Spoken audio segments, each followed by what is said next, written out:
Minsan sa ating buhay, may mga teknolohiyang umuusbong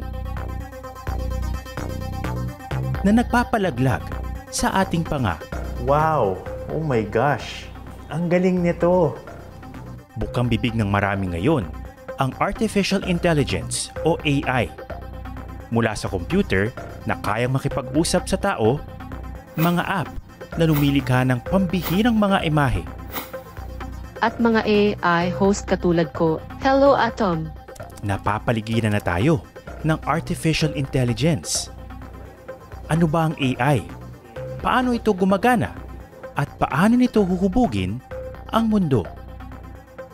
Huminga kayo ng malalim. It's going to be a wild ride.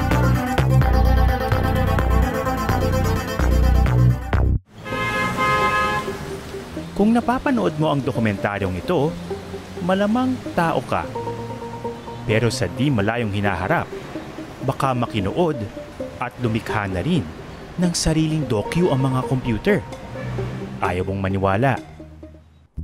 Kausapin natin ang isa. Isa itong sikat na AI chatbot. Hindi namin ito pwedeng pangalanan pero hindi malayong kilala nyo na ito. Ika nga if you know, you know. Is it okay if we interview you? Ang chatbot, parang taong makipag-usap. Kaya ba niyang gumawa ng docu? Can you make me a script for this documentary?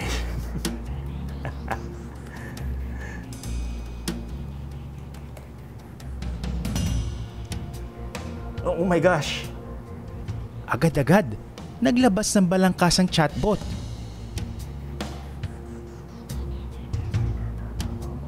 Oh my gosh! Tapos na siya, wala pang 10 segundo. Basahin nga natin. At aba, may saysay ito. Wow! Ito na yung gusto nating pag-usapan Pero huwag kayong mag-alala.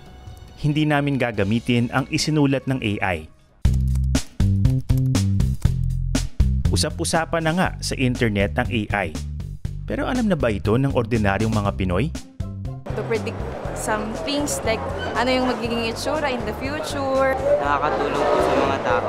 Isa po siyang bagay na hindi nasa sayong katawan, artificial po. Kung tutuusin, matagal na nating ginagamit ang AI. Baka hindi nyo lang alam. Ito ang nagpapatakbo ng tinatawag na algorithm sa social media networks at shopping apps na nagdedesisyon kung kaninong post ang makikita mo sa Facebook halimbawa o kung anong bestida o pantalon ang maaring kursunada mo kapag namimili online. Eto pa, yung filter pampabeauty na ginagamit ng tita o tito mo, AI din yan. Ang pinakasimpleng definisyon ng artificial intelligence ay anumang teknolohiya na ginagaya ang galing at talino ng tao. Ang artificial intelligence is computers mimicking human behavior. So kaya niya magsalita, kaya niya magbasa, kaya niyang kumanta, kaya niya mag-decide, kaya niya mag-drive. Isang computer science expert mula sa De La Salle University, si Dr. Ethel Ong. Matagal na niyang pinag-aaralan ng AI. So ginagaya ng computer ang talino ng humans. Is that actually intelligence? Are machines already intelligent? Pagka hinahanap mong intelligence lang is may kausap ka na hindi niya naintindihan yung feelings mo or emotions or how it makes you feel. Pero nakaka-respond siya. Yes, it is intelligent. Diba? Bago natin talakayin kung paanong gumagana ang AI, bibigyan ko pa kayo ng dagdag na halimbawa ng kakayahan nito. Binisita ko ang opisina ng White Cloak Technologies, isang local software development company. Sila ang gumawa ng app na Splurge Art, isang social media platform para sa tinatawag na AI art. So what you can do is, you type words, parang describe what you imagine, and then the AI will create images, randomly generated images from your words. Tignan natin ito in action. Sige nga, let's try to generate something. Anong gusto mong i-generate natin? Ito yung hardest part, kasi parang mag-isip. you can create anything Pumili kami ng tema mula sa ibang mga user ng app para makakuha ng inspirasyon. Eternity Together. Anong na-imagine mo pag ganong theme? Gosh. This is... Wow, I didn't expect this to be so hard. Meron na ako. Eternity Together, lagay mo... kailangan English, no? Traffic in EDSA. Traffic in EDSA. Okay. That's eternity nga naman. Yan. So, nagpa-process na siya. Ayan, lumabas na. So, EDSA. Ayan. Traffic in EDSA.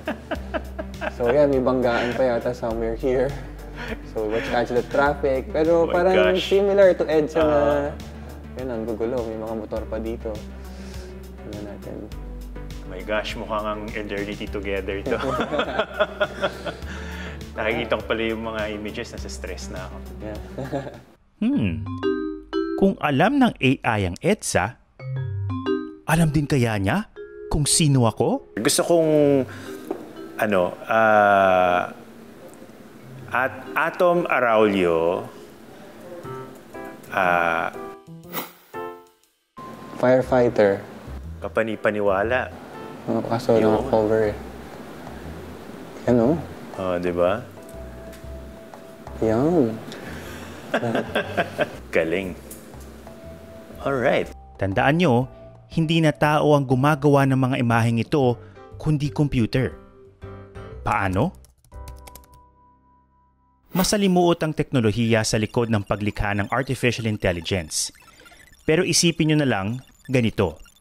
Ang AI, nakadesenyo para matuto. So before, when we do programming, normally, what we can program is what we can define step by step. But there are tasks na more complicated na only humans can do. So for certain tasks na hindi kaya ng ganong type of programming, what we do instead sa AI is we're programming yung code on how to learn. Parang tao lang, di ba? Kaya nga artificial intelligence o gawa-gawang talino. When you start to code it, para kang may baby na bata, wala siyang alam. And then as you train it over experiences, over datasets, para naging mature siya, naging matalino siya. Except you don't have to wait years. Kasi ang bilis ng pag-process ng computer Amazing. Pero paano tinuturuan ng AI? So we try to think, paano tayo natututo? And yung isang paraan na natututo ang humans is not through rules but through examples. Diba? Yung bata natuto naman magsalita hindi dahil sa school. Natuto magsalita yung bata kasi naririnig yung parents. So pag sinabing tina-train natin yung model, binibigyan mo lang siya ng maraming examples. Gaano karaming example? Pwedeng yung laman ng buong internet lang naman. Yun yung kanyang library. Oo, yun yung kanyang repository, yun na yung kanyang talino. Higit na mas maraming impormasyon ang kayang i-absorb ng AI kumpara sa isang nilalang katulad natin. Kaya naman may kakayahan ng AI na gumawa ng pambihirang mga bagay. Sa Pilipinas, lumalaki na rin ang interes sa larangang ito, lalo na sa mga kabataan. So N starts with 4. Sabi ni Dr. Ong, halos dumoble raw ang enrollment ng Computer Science Department ng De La Salle University sa Maynila thanks to AI. Ibinahagi ng ilang estudyante sa akin ang kanilang research na tila nakatuon sa partikular na pangangailangan ng mga Pilipino. First on the list, ang protege ni Dr. Ong na si Jackie. Ginawa nila si V-Hope, isang companion at counseling chatbot para sa mental health ng mga kabataan. We have formulated V-Hope to be able to provide a chatbot for users that they can share their stories, that can recognize their emotions. Let's try it, Jackie. Okay. So nag-share siya na sad din Sabi niya siya. wala rin siyang friends. So ano sasabihin mo sa kanya? We can be friends. Oh my gosh. Oh, in fairness. Do you have any plans? Pwede na kayong mag-date. I am already done. So, Thank you for today, V-Hope. I have to go. Bye. So it was nice talking with you. Remember, I am always ready to listen. And then you can just Buti hindi off. clingy si V-Hope. Parang, wait, I want to talk some more. Yan ang advantage ng AI. Nais ni na Dr. Ethel na magamit ng guidance counselor si V-Hope para matulungan silang gabayan ang mga bata. Kapag nadidetect na nito na sumasama na yung feeling ng student, Kailangan na ng tulong. kailangan na ng students. tulong, kailangan nang generate niya response, imo-motivate na niya yung estudyante na it's time to seek help. With a human being. Oo, with a human being. Okay. Ang grupo naman ni na Aaron at Eric, pakay na protektahan ng senior citizens mula sa fake news sa pamamagitan ng pagre-recommend ng reading list para sa mapagkakatiwalaang news sources. So, saan pumapasok yung AI dito? Basically just looks at those past clicked articles and checks yung mga relation nila. For example, this person's been reading a lot of sports articles, then maybe the AI should give it more sports articles, and so on and so forth. We also added text adjustment for the articles. So when they read, they can adjust the body text of the article according to their preferences. So, Sige nga, yung pinakamalaki. Pinakakumpasado sa akin. Yeah. Pwede. Yeah. Si Joshua naman, gumawa ng isang grammar checking bot sa wikang Filipino. Balarila ang tawag dito. Okay, sige nga, let's try to run the program. Okay. Ang adobo ay kain niya kahapon. So mali ang word na kain. So dapat ko correct niyan. Ang adobo ay kinain niya kahapon. So ngayon naman, let's say hindi na kahapon, ngayon bukas. Ang adobo ay kakainin niya bukas. So yun po. So, very useful for adobo eaters. Doc, proud ba kayo sa student niyo? Ay, nako. Kasi hindi madali. Kasi number one, it's very difficult to teach Filipino to the computer. Kasi very dynamic yung language. Kakaiba din yung pag-form natin ng sentences, yung vocabulary natin kakaiba. Pati ang problema sa traffic. Hinahanapan na rin ng solusyon ng ilang propesor at mag-aaral dito.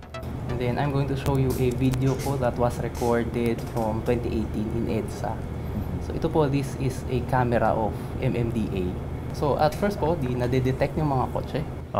And as you can see po, although medyo malabo, nakalagay po car, bus, truck. Yun lang po yung classification natin dito ngayon. Ano ang benefits ng ganitong klaseng system? Actually, kaya namin binuo to kasi alam namin na ang dami ng mga CCTV cameras. Hindi masyadong na-utilize yung videos na yon, kuwari for enhancing security, for monitoring incidents. So kung may computer na nakatutok sa kanya 24/7, yung mga incidents na yon, madidetect niya agad at madaling marerespondahan ng mga respondents. So hindi na kailangan ng nanonood mismo dun sa footage. Tama.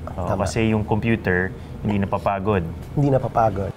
Dahil sa galing at mabilis na pag-unlad ng AI, babaguhin daw nito ang mundo sa mga susunod na taon at dekada. Is it revolutionary? If you believe in what AI really can do, yes.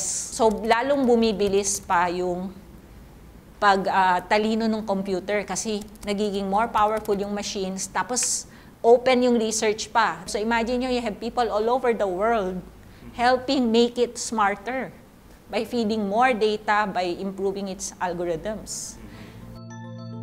Ilan lang ito sa mga posibleng maging ambag ng AI sa lipunan.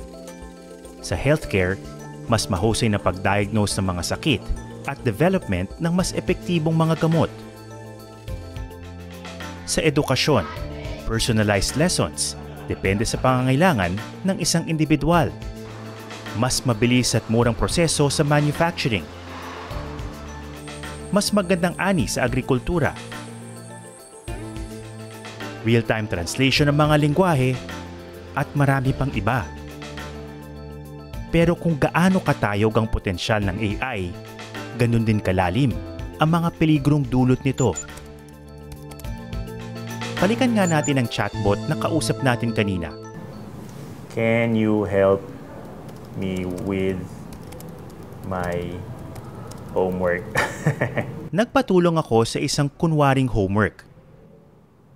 Sino ba naman ang hindi pinagawa ng book report nung nasa school pa sila? Write a book review about The Old Man and the Sea by Ernest Hemingway. Wow, okay. Ang bilis. So ngayon, nagpagawa ako ng book review tungkol sa The Old Man and the Sea ni Ernest Hemingway. And in a snap, meron na agad siyang ginawa. At kung babasahin ko to, magaling siya. Pwede mo pa nga palitan ng estilo ng kanyang pagsusulat. Can you please make it more humorous? So gumawa siya ng version na medyo mas patawa.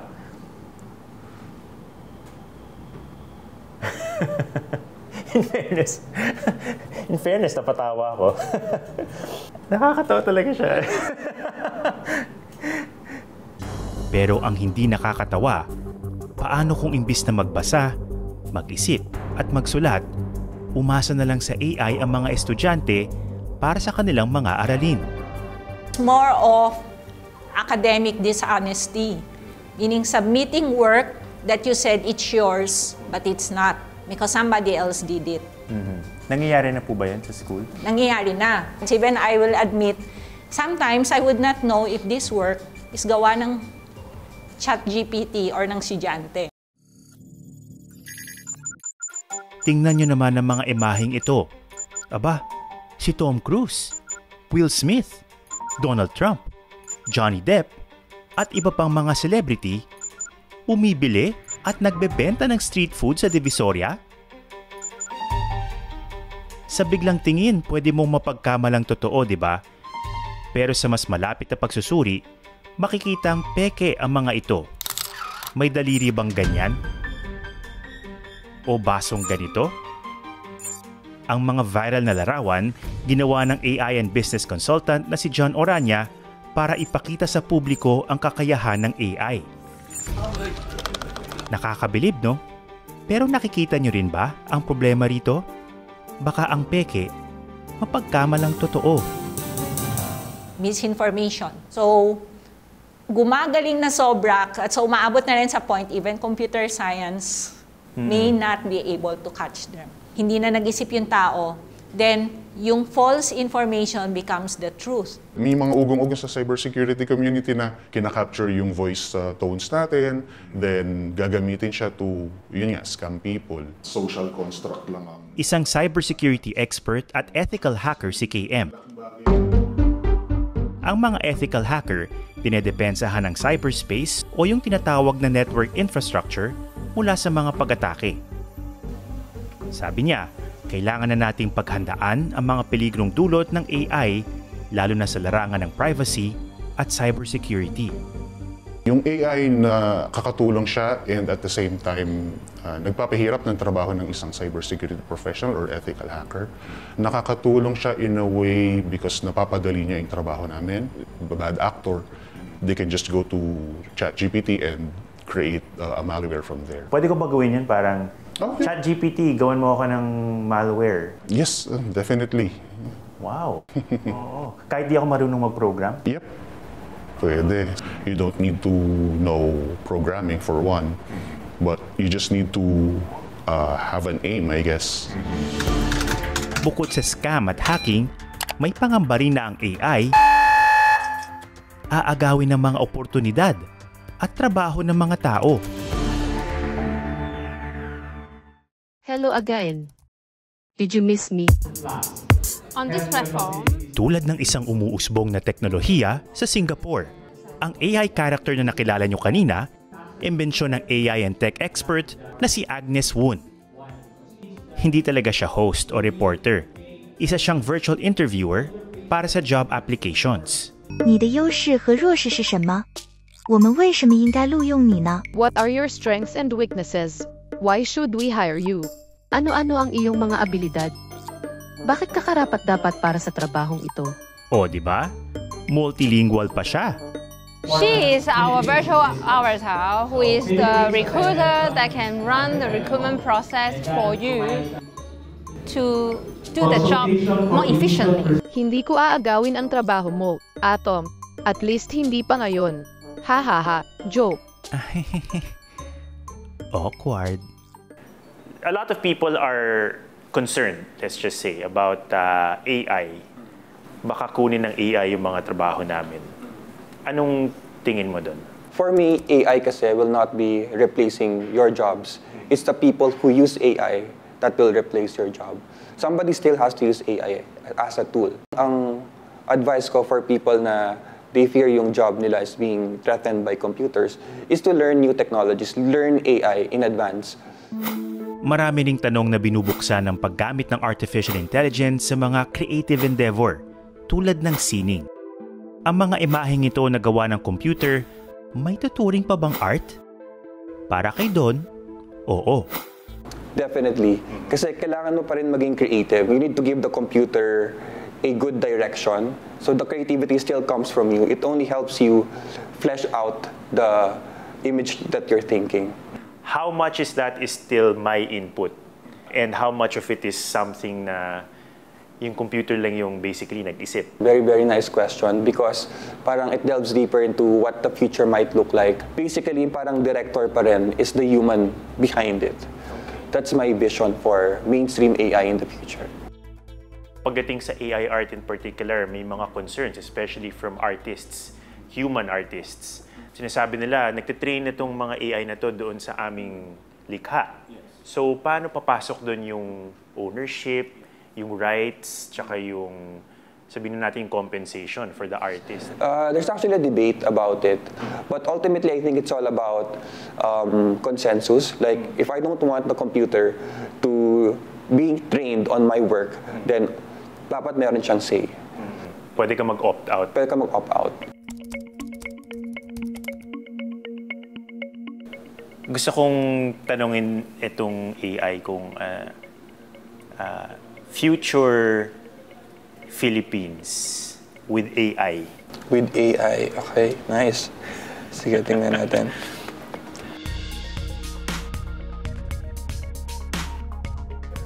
Sabi ng AI, ayaw niya masyado ng mga tao sa future. Yeah, puro buildings and trees na lang. Buildings, mga nature, mga ilaw, pero walang tao. I'm concerned. Ito yata yun. Ang AI tools na ginagamit natin ngayon, walang-wala pa raw sa magiging kakayahan nito in the future. Isang araw, baka maabot daw natin yung tinatawag na General AI. Isang uri ng artificial intelligence na posibleng malagpasan pa ang kakayahan ng tao sa halos lahat ng bagay. Anong feeling mo doon? Well, I mean, hopefully maabutan ko pa siya. So excited ka? Very excited, yeah. Oo. May mga natatakot eh. Kasi ang daming movies na parang ang pinaka-antagonist is the computers, di ba? So, yung mga sinusulat ng mga science fiction writers about a future where AI is dominating us may happen if we allow it to happen. Because AI is actually smarter than a lot of the population already. Because it has all the data. It has all our data. It is scary, but I hope yung oven toaster ko sa bahay, wag akong patayin. At least not right now. So, bago ko siya itapon. Pero sige, lumayo muna tayo sa science fiction. Sabi ng mga eksperto, kailangan na nating asahan ng mga pagsubok na hatid ng AI ngayon. I think it's right now the more important question is, ginagamit ba natin siya ng maayos? There needs to be regulations, there needs to be guidelines for users. Dapat alam nila kung ano yung ginagamit nila at ano yung posibleng mga risks sa paggamit nila nitong mga bagay na to. But do you think that as AI becomes better, kailangan ba mag-catch up din yung ating regulations tsaka yung ating mga batas also to protect humans who also create? I'm all up for regulation as long as it doesn't try to limit what tech can do. It's more about respecting talaga the rights of humans, basically. Do you think that yung speed ng pag-develop ng AI, kaya ba nating mag-adapt sa bilis ng mga pagbabagong ito? Kakayanin kung magtutulong-tulungan. Katatakutan ba siya? Hindi. Dapat hindi. Paano siya gamitin ng tama? Kasi hindi mo mapapalitan yung AI. Hindi mo ma-stop nandyan na Hindi mabuti o masama ang AI. 你的优势和弱势是什么？ Gaano man ito kamangha-mangha, sa ngayon, isa lang itong kasangkapan. Bye. At nasa ating mga kamay pa rin kung anong klaseng hinaharap ang huhubugin nito. Magandang gabi. Ako si Ato Maraulio. Promise, ako talaga to. At ito ang Eyewitness.